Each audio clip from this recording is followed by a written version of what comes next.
How to rotate volumetric clouds in Unreal Engine 5. First, we type the volumetric and we select volumetric clouds. And now we change this rotation value, and you can see nothing happen. And now we select this one and make sure check engine contents, and we select the volumetric clouds again and scroll it down, select this material and find this material instant. We open it, and now I find the layout global textures placement here.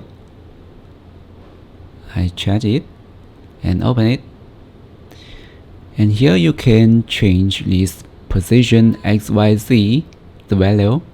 You can see the cloud's position is changed. Yeah. Also you can change this rotations value. Yeah, that's it. Thanks for watching. See you next time.